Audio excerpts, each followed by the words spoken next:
Some of the signs of being socially inept could be you feeling nervous in social interactions, people not getting your humor, thinking it's offensive, overthinking, or regretting certain things you've said in conversations. I had to live with this for a long time, probably because I was bullied for 4 years when I was a child, and today we're going to talk about how you can get through this too. Hello everyone, my name is Sissi and welcome back to my channel. And if you're new, then just welcome to my channel. Before we start, if you're interested in topics such as productivity, effective learning, entertainment, or personal development, feel free to subscribe as this is the main topic that I focus on my channel. And I'm pretty sure there's a lot of knowledge you could use from my videos. Also, stay tuned by following me on Instagram, the link is down below. I share there pretty much anything that goes with this channel. With that being said, let's get to the video. So what do you do about being socially awkward? In order to keep the conversation flow, just ask more questions. Just questions, questions, questions. People love receiving questions about themselves. Giving them positive reinforcement makes them feel valued and listened. If they're talking about how amazing weekend they spent with their grandparents, just tell them your honest thoughts. For example, "Oh, I didn't know your grandparents live so close by. It's so nice of you that you take care of them." Now this is very important. When having a conversation, don't forget to show that you're engaged. You can show that by making eye contact, obviously, slightly nodding your head, or softly humming as they talk. The main difference between an active and a passive listener is that they have focused eye contact. They don't get disturbed by surroundings and remember details.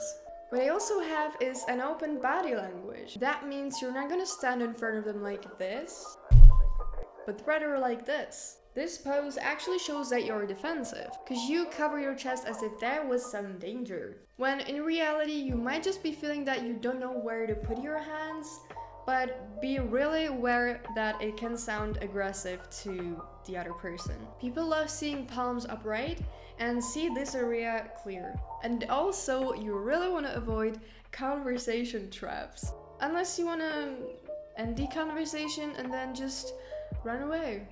An example would be, "Hey, how are you?" "I'm pretty good. How about you?" I'm pretty good." Now this is gonna require a bit more confidence, but you need to practice. For instance, you could go to a random town where nobody knows you and ask people about their phone numbers. Not only you're never gonna see these people ever again, but you will learn how to handle situations that have no other option but to be awkward. And if you cross this line and if you make it happen, then there's probably nothing else that will make you feel awkward. And once you feel awkward in a conversation, you can just remind yourself how many people you've asked for their number and how awkward that was, and just feel a lot more better. That'll just make you feel like there is nothing you couldn't handle. But if you feel too uncomfortable doing that, just find something else.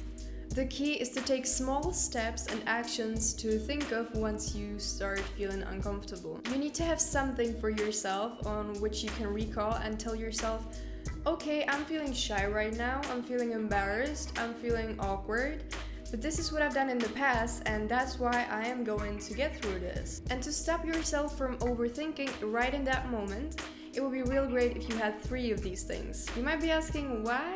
Well, the first time you do it and tell yourself what you've accomplished, this inner voice might be starting to tell you, "Well, but that was just once and that was completely random. I wouldn't handle it again." The second time you're gonna remind yourself of another situation, it's gonna be, "Oh, well, that was just a coincidence." And the third time it's gonna turn into, "Well, maybe there's something about it." The next step is big.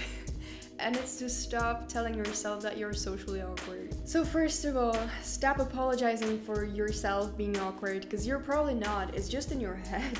Quit the spotlight effect, because everybody else is thinking about themselves being awkward most of the time. People don't care.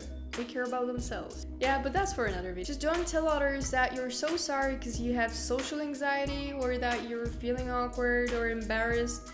Just don't. Many of us have struggled with social anxiety. Many of us have felt awkward many times.